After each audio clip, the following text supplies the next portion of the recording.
So for this next part, we are going to be decorating our toolbox that we made in part 1.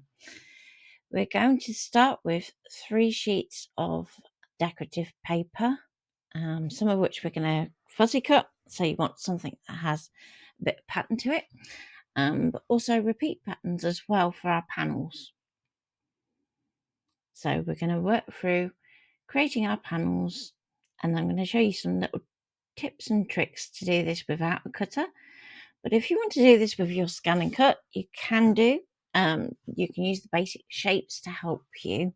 And then if you create them to the same size as your box is already at, then you can use a negative offset to create that nice neat border that you're going to see me use. So very roughly, I'm using about 1/8 of an inch all the way around as a border. But you could go up to 1/4 of an inch. It really is up to you and your preference. So I'm going to start off by cutting my first strip of card. And what I'm going to do is actually cut that to the same 2.5 inches as what we created our main covering panels as. Now I'm planning to just use these on the 2 sides. So I only need 2 pieces that are cut at the 3.5.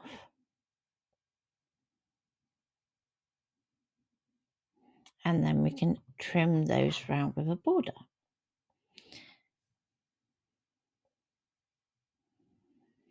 Keep the last bit of that strip for later on in the project, as we will be using that.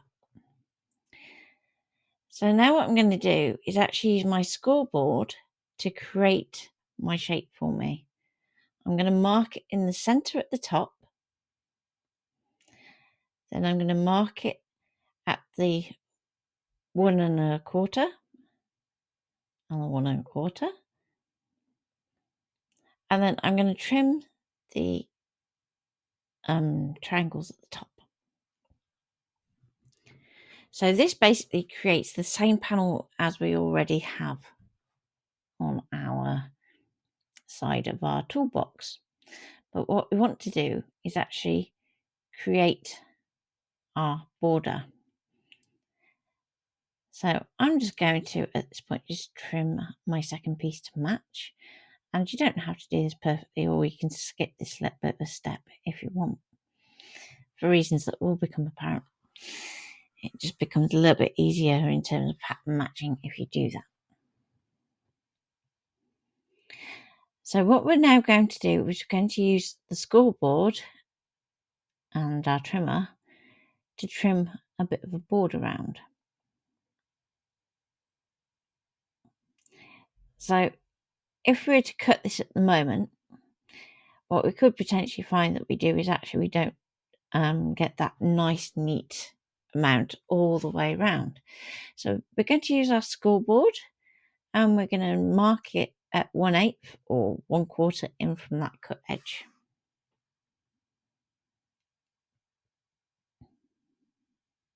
Okay.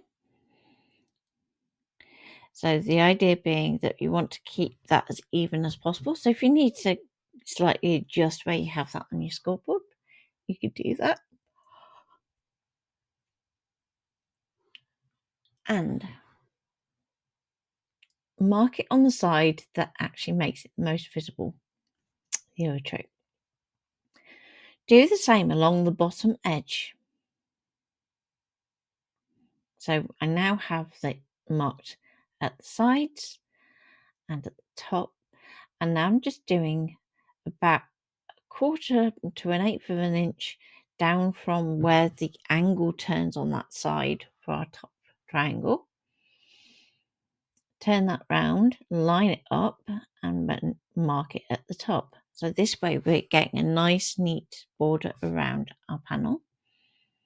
And repeat this for the opposite edge.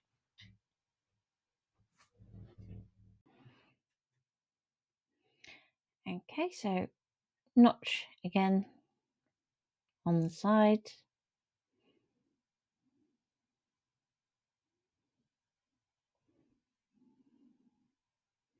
Follow that down and then mark it at the bottom.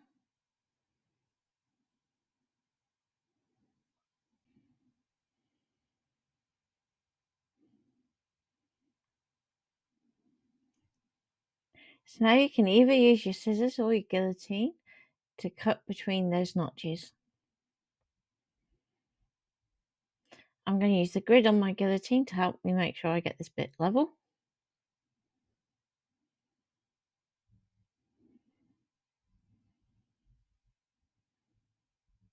Because we know that the top of our toolbox should be 45 degrees.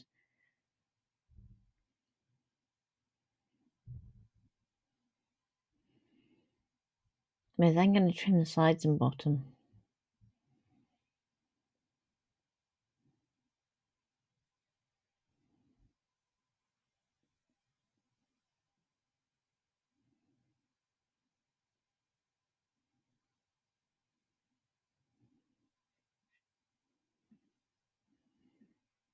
If we flip over this last side, you'll find it easier.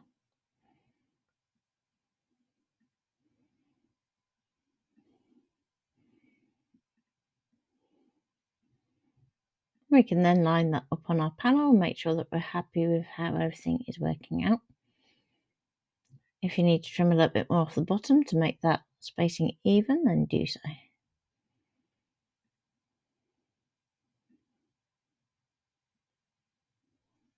Then we can match up the other panel and job done.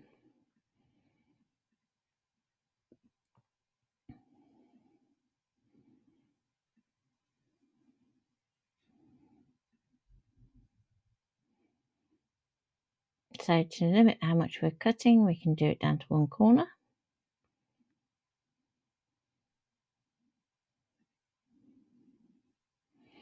And don't forget, if you have a double-sided paper, you can use the contrast as well to help you line up.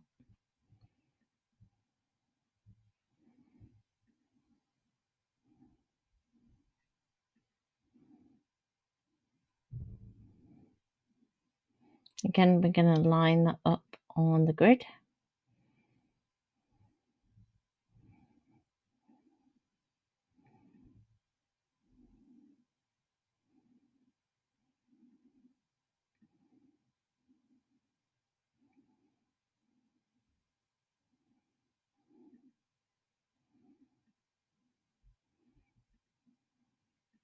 And if you need to tidy up any, just use scissors before we stick down the actual panels.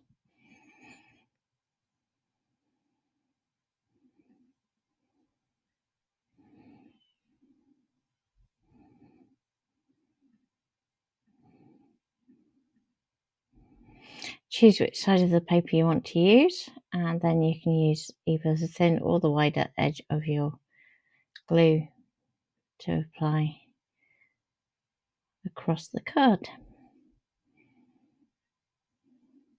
And we want to use the same technique as we did with our main box of using pressure to spread that glue as well, so that we are avoiding any possibility of it warping.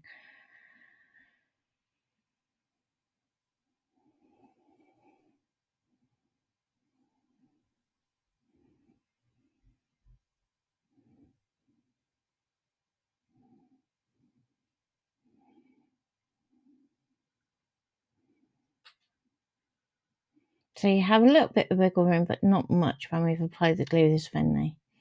So that's something to bear in mind. Do any adjustments you want to make as quickly as possible, and then burnish down after.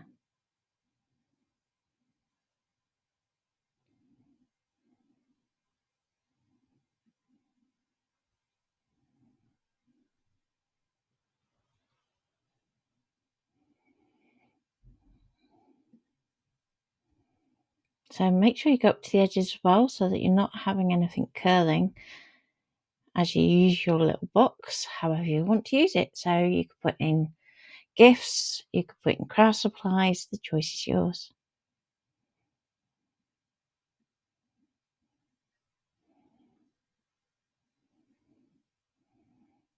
Remove any excess before it dries.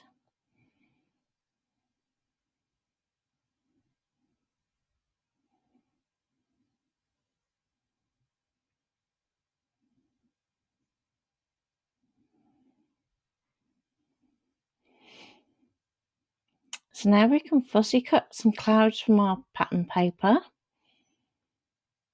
And you could use your scanning cut to do this. You could use a knife to do this. I'm just doing it with scissors just for speed.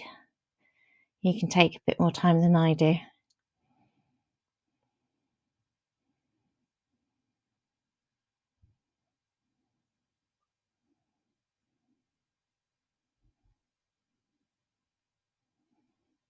So you want to curve around each cloud. And if you move your card rather than the scissors, you'll get a better finish.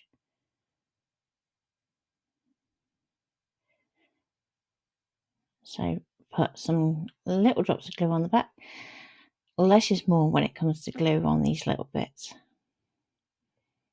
Especially as you want to have elements that overhang as well, or if you want to tuck behind some of your other embellishments as we move through these stages, then if you just stuck things in the centre, you've got more opportunity to kind of layer up and have things overlapping and tucking under. Make use of your edges as well. So here I'm using one where the cloud is actually cut off the edge, but that's absolutely fine because we can then put that on an edge on our panel.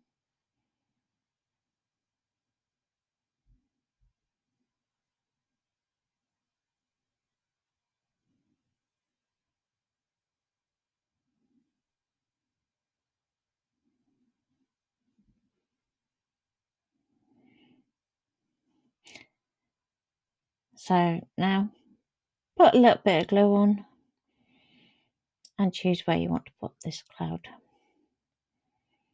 So while I'm using clouds here, you could be using flowers and things. So don't feel like you have to be tied to what I'm doing for the design. Go and shop your stash. After all, that's what the theme of the video is. So I'm sure you all have some kind of pattern paper that is just sat there waiting for you to do a project with it. Something that you might be saving for a special project will make this your special project.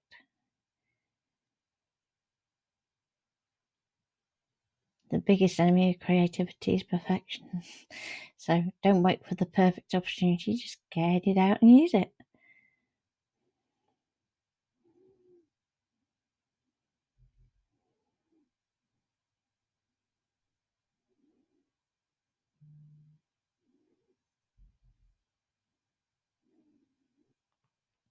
So again, we're going to pop on a cloud.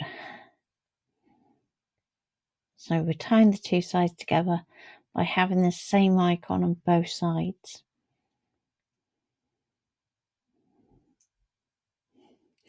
Unfortunately, by this point, my fingers are getting very sticky. So things are going to rather stick to me than stick to the box.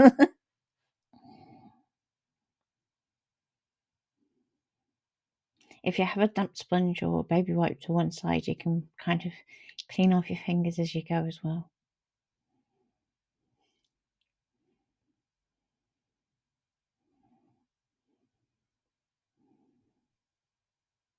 And by fussy cutting in this way, we can use every single little bit of our scraps while also decorating our projects.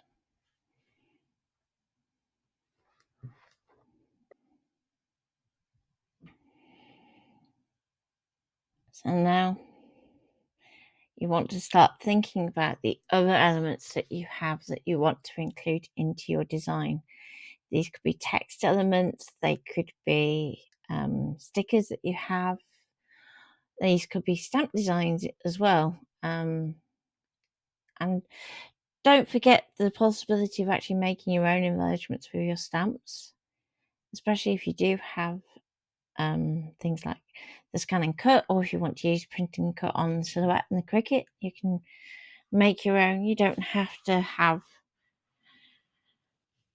printed embellishments to hand.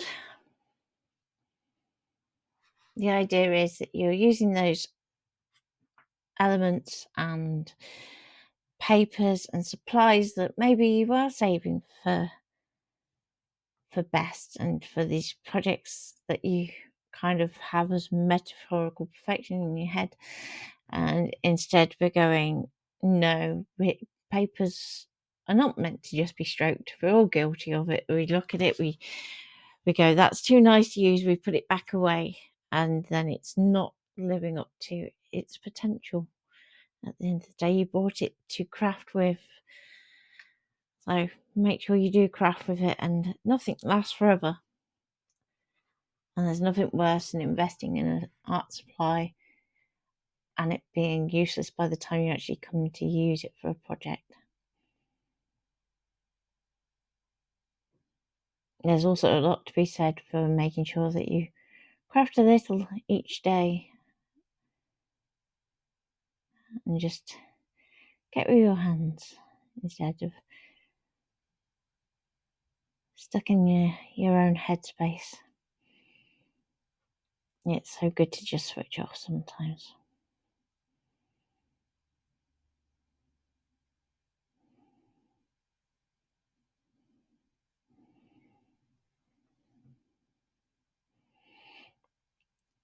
Another thing is to try and keep your workspace tidy, just so that we don't end up accidentally getting offcuts and things stuck in your project.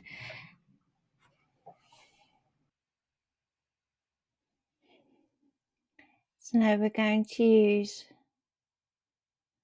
our next sheet of paper to actually fill that space inside our toolbox.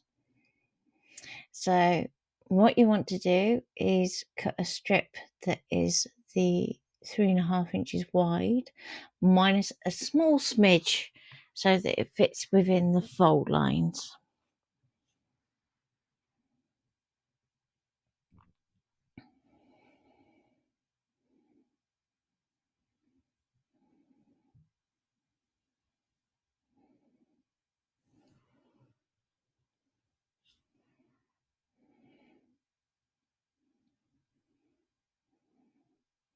Now we're going to cut it again at 3.5 inches to give a square for inside the tool section of our toolbox, and you want to do that twice. Now if you have a directional pattern, when you take the smidge off, you only need to take that smidge off on the vertical side.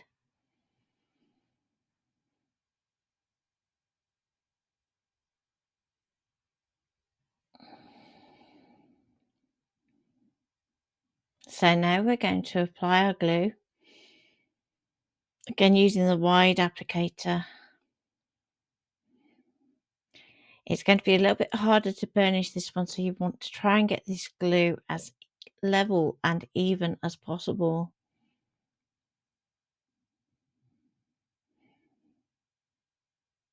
A little bit of time spent here will mean that your project does not wrinkle too much.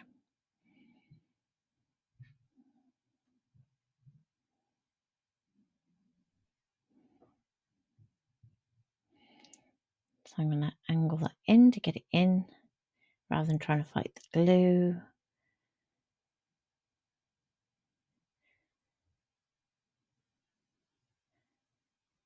If you need to take any extra off, then do so. I'm just following the grid on my paper.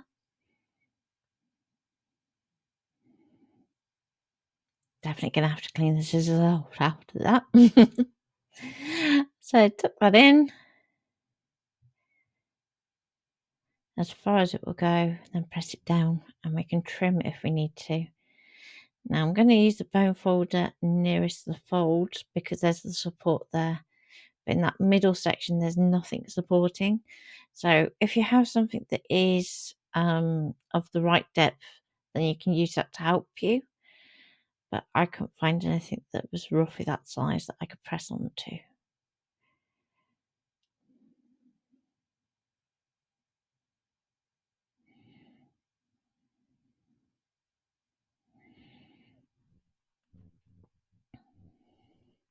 So make sure that you press it down on this front edge well. Any gapping will be really noticeable.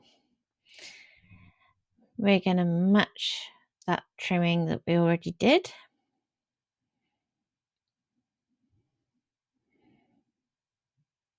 and then apply the glue and repeat for this side.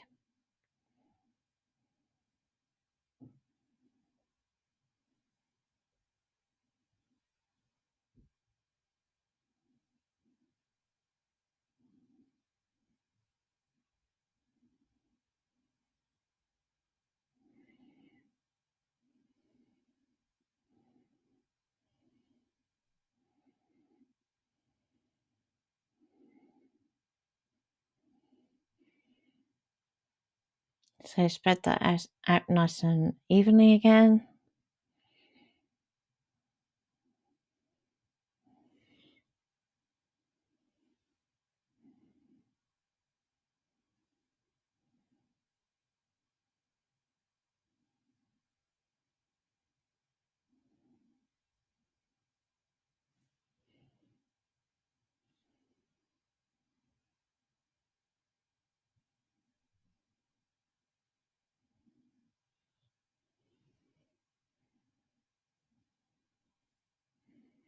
And again, we can press around those edges that are the strongest.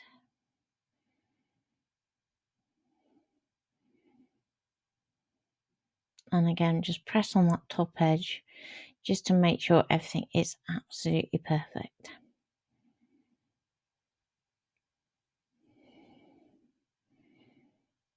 So now it's entirely over to decorating and how you would like to decorate the panels. Maybe you want to use some more of that cloud paper. We could use the yellow as a contrast. You want to, at this point, kind of consider the embellishments that you want to use, as you want your embellishments to contrast with your paper so they stand out nicely.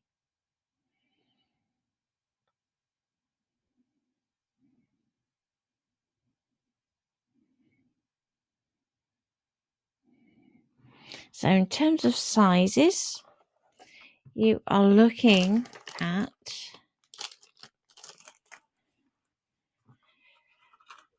very roughly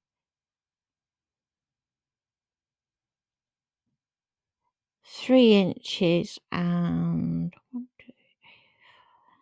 6/8.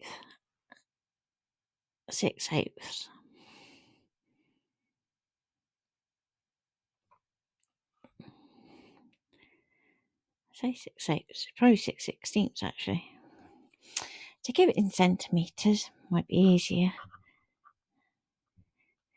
You're looking at 8.5 centimetres, and in height you're looking at just shy of 2.8 centimetres and 1 1/8 inches tall.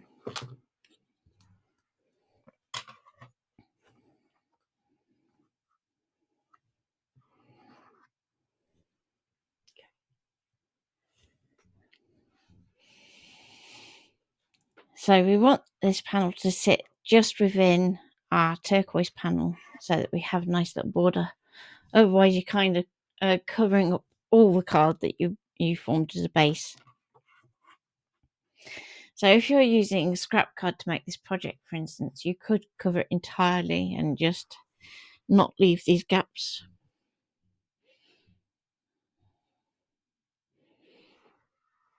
You could even use like gel printed card, which would look quite funky.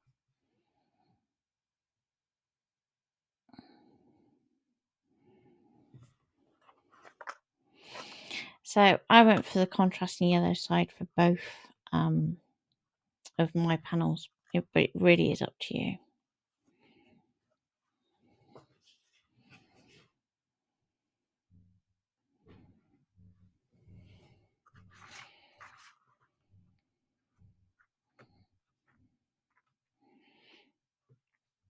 And then it really is all about the decoration you want to apply.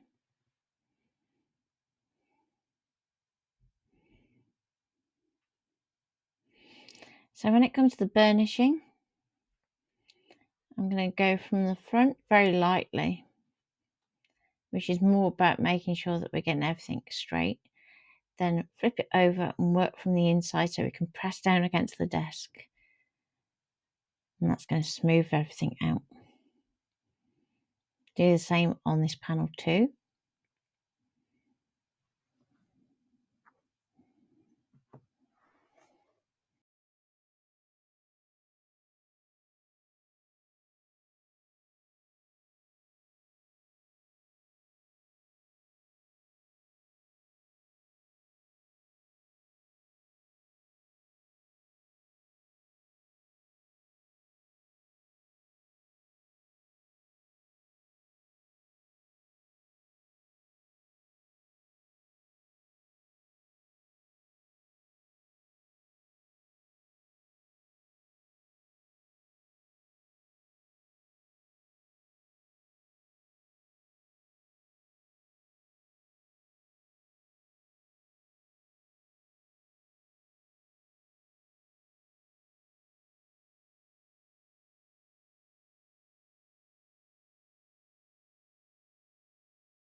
So now we're going to take one of the pieces of paper that has a larger print on it, and we're going to fussy cut our elements out of the paper so that we can use those within our design. Now I'm unlikely to use a full sheet of this paper in one project, so I don't mind cutting into it a little bit. So I'm going to cut a strip off the bottom here, and then we can choose which bits of those cameras we want to use.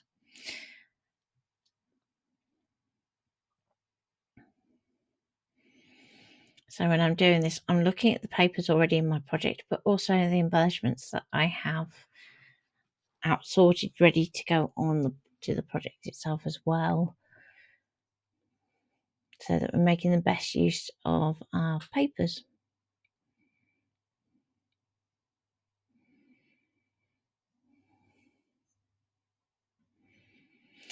And when we're fussy cutting, it's nice and simple to cut out these cameras. We can go up to the edge as we are here, and essentially we're cutting a rounded rectangle.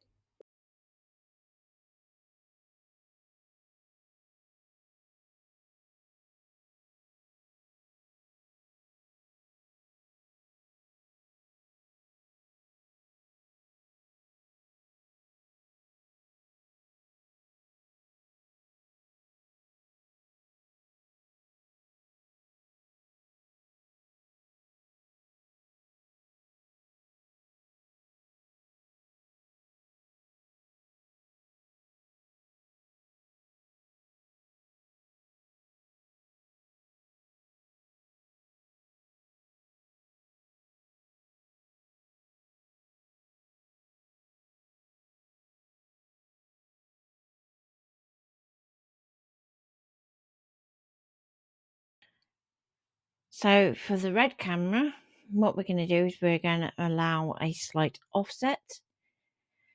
So this means that we can overlay this camera onto some darker coloured areas of our project without losing it entirely. Now this offset could be done on the scan and cut as well if you wanted to. But I'm working with a thinner offset so that it's not matching that central stripe through the camera image. One thing to bear in mind is if you do try and cut this on the scan and cut, that white line is actually going to lead the scan and cut inside that lens area, and the heart image would actually cut out separately. So your way around that is to create some kind of barrier. So in the case of the yellow camera here, we could draw a faint yellow line so that it's not seeing that inside line. Another thing is whenever we're scanning anything that is yellow on a white background or any other kind of pastel shade of a colour, you want to make sure you're using the colour setting in direct cut so that we aren't losing information.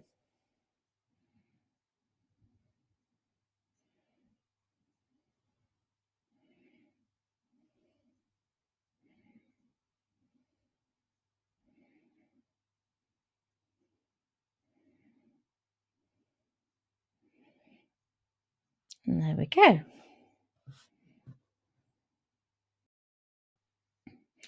So we're going to adhere our cameras onto the different panels of our project. So you want to decide which camera is going on which panel, and then also which layer of that project. So it could be on the inside back edge, it could be on that support cross piece, or it could be on the front piece. And because we're working with other printed ephemera as well, we can just put little dots of glue just to fix on these initial images so that we can tuck behind them in case we have things like stickers and things that are a little longer that need a nice neat edge.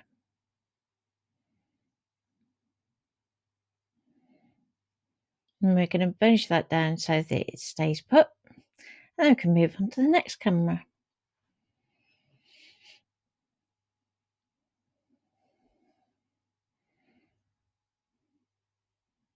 So one of the things I love about working with this colour combination is how bright and cheerful the project looks at the end.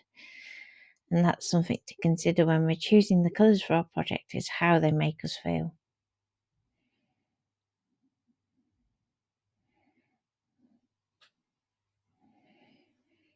Now, if you do apply a little bit more glue, you're going to have more wiggle time. So that's just something to bear in mind.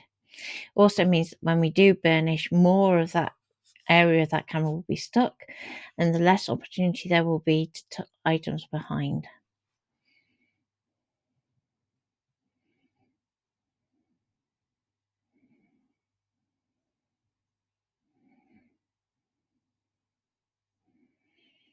As I'm doing this, I'm also considering the embellishments I may have already pulled out, what else I need in terms of areas for embellishments to sit on.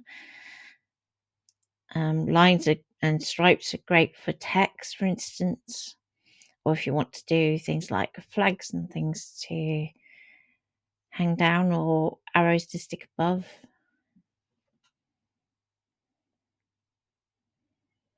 And again, we're going to have that same approach to glue as we did with that center panel. So keep it nice and thin and even, and then we can just press that on without too much burnishing because we have no way of resting onto it.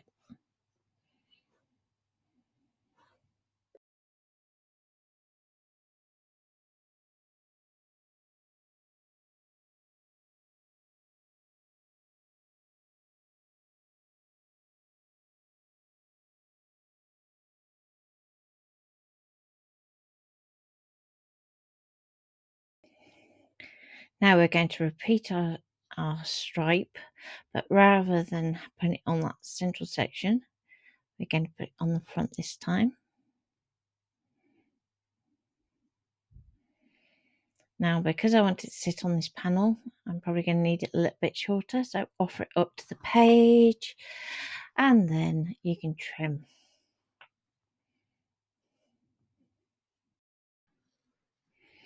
So you want to trim a little bit off the end so that this is going to fit on the panel. Apply a little glue.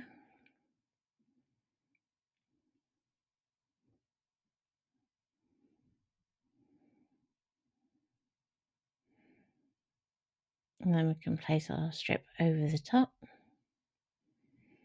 Press that down to spread out the glue. And burnish that down from inside.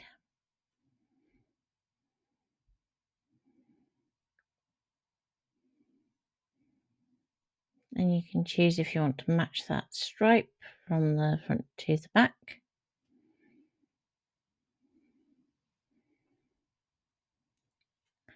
And add a camera to the side panel.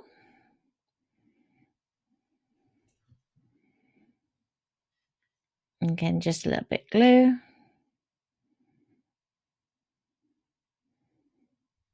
Press that on.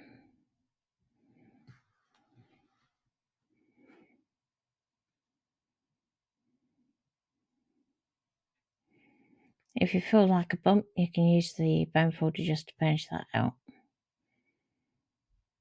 And there we go, we've got our cameras on, a little bit detailing. So now we can bring in our embellishments. So I want to pick some embellishments that are going to go with the colours that are already in my project.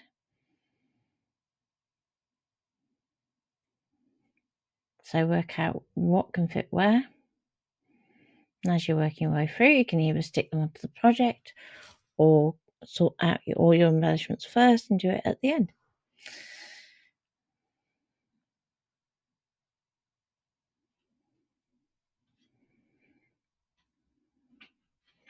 So even though this hasn't got any text on it yet, we can still stick that straight on, and I'll use some die cuts to add text to that later.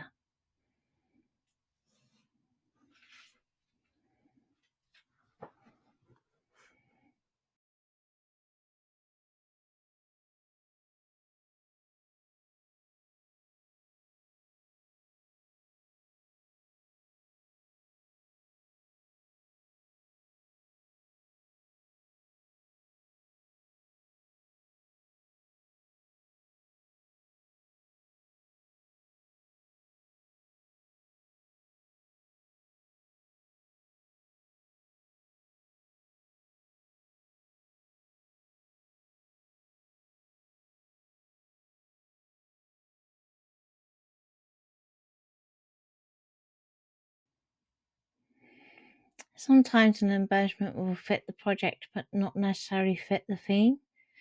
So you do have to decide which bits and elements you want to keep in.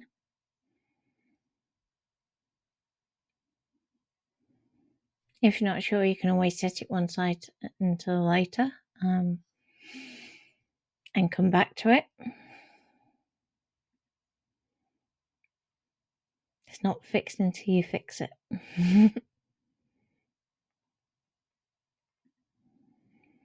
So I have loads of word dies that we can use to decorate our project with.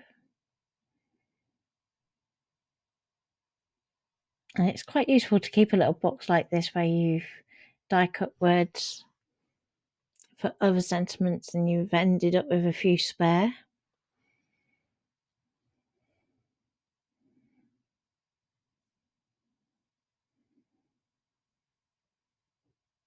And we're always looking at contrast, but also the connection between the other colours in the project already as well.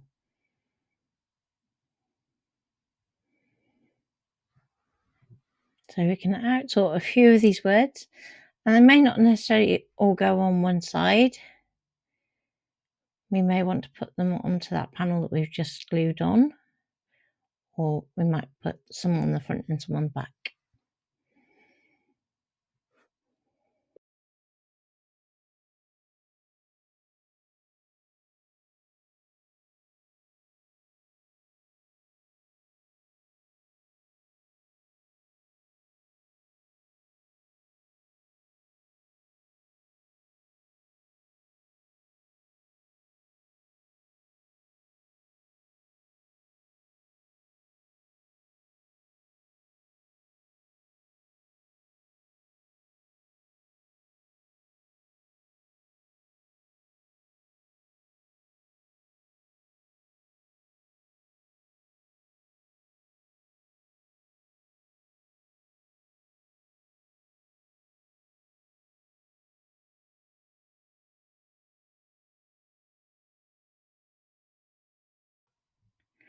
Moving on to pre-printed embellishments. These ones are from a mix of Project Life and Snap kits. So I do keep these to hand in case they do happen to fit a project, and they tie in quite nicely with the Project Life papers for colour. So they make quite a good combination.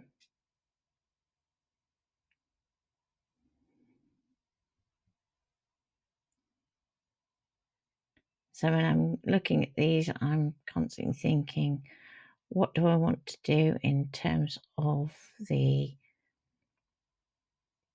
layout? Do I want to have a typewriter in there if I'm putting some little journal cards, for instance? Do want to put arrows in there to kind of say you need to do this. I use arrows quite a bit for projects where it requires me to be actually using or making to actually fill that project as well. It's kind of a bit of a inspiration to get going. You could also use some little punch shapes as well. So I have some little hearts here that we can use.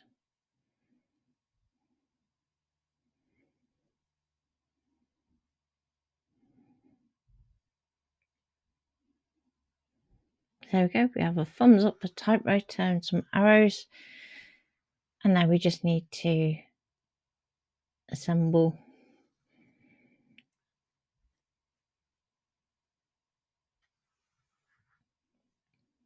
sometimes you can find elements that you really want to put in your project that aren't quite the right colour. And the trouble is, although they may be close, it's going to look as if they're almost dirty because they aren't quite the same shade. So that's just something to be aware of, making sure that we're matching those colours through.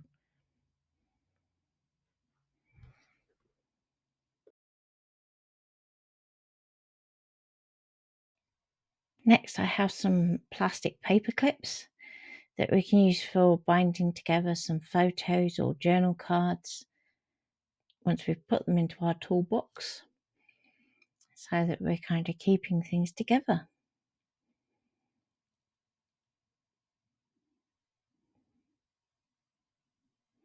And they're actually by Simple Stories. And again, probably one of those supplies that you've got tucked away somewhere. And finally, I have a little box of files that I've got in the scan and cut or that I've put together and ended up not making into a finished project. So again, if the colour fits, I'll actually fit those into a project.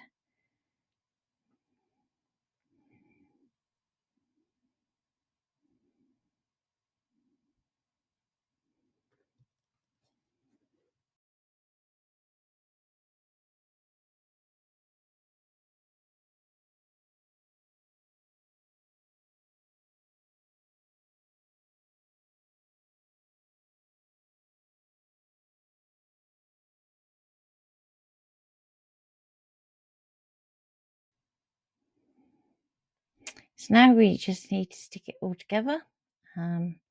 Again, a little bit of glue goes a long way, particularly on these elements that extend past the point of the project.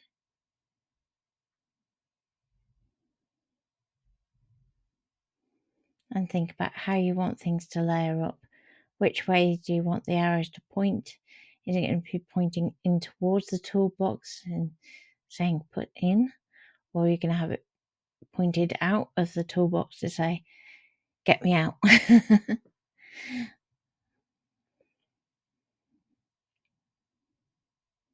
So in this case, I'm going to have that sticking up above the top of my toolbox.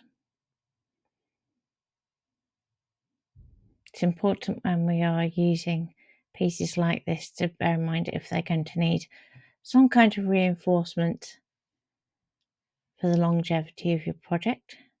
Also, do you need to do something that finishes off the back of the element as well?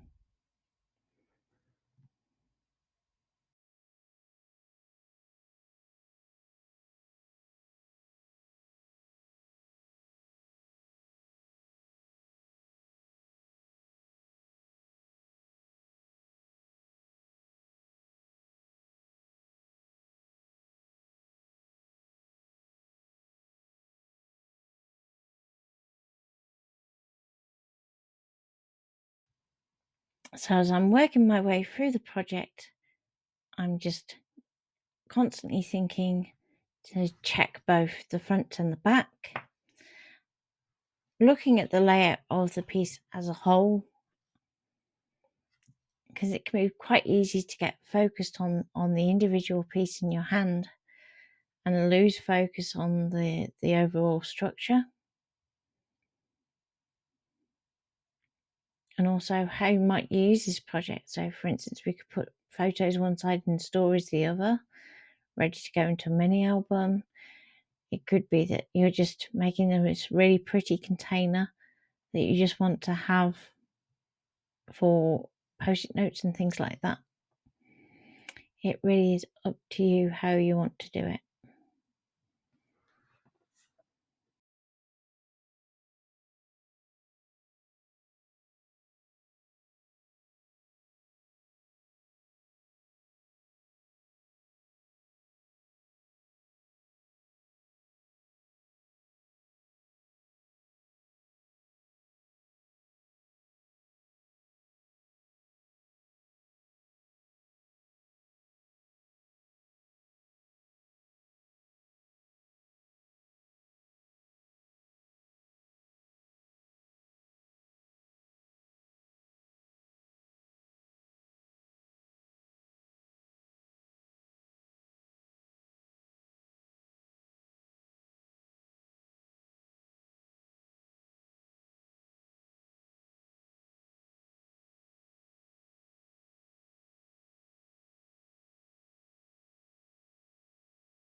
You want to be dotting the glue onto your detailed items, such as your text here, and less is more when it comes to this type of glue as well.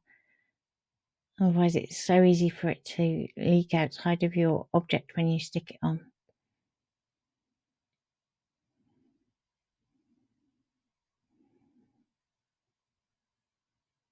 I do hope you're enjoying watching my kind of process as I'm weighing up my options.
Finally, onto the side panel, I'm going to add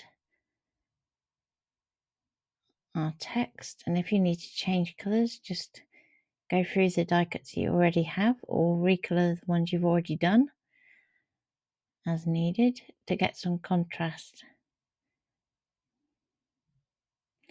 But you still want those shades to match, so think about what shades in your project are dark, which shades are light, and kind of stick to those two families and skip out the mid-tones when we're working with text.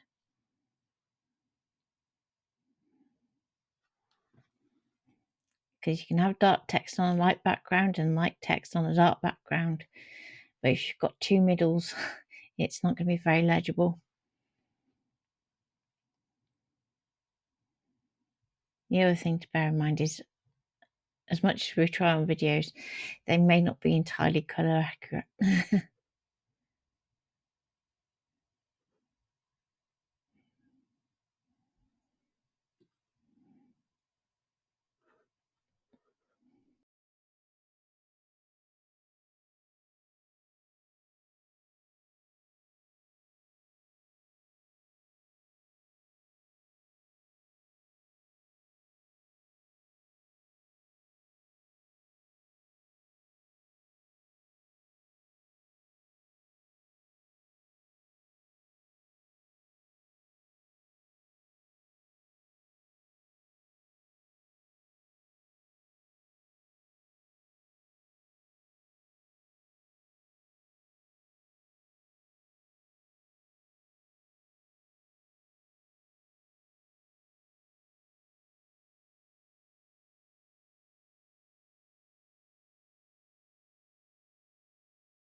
And there we go, our finished project. I've popped the 2 paper clips inside the project, ready for when we start to add items into it, such as photos, journals, little snippets of mementos as well, so tickets and small things like that will fit in there quite happily while you're in the project. Thanks for watching, and I look forward to seeing you soon. Bye!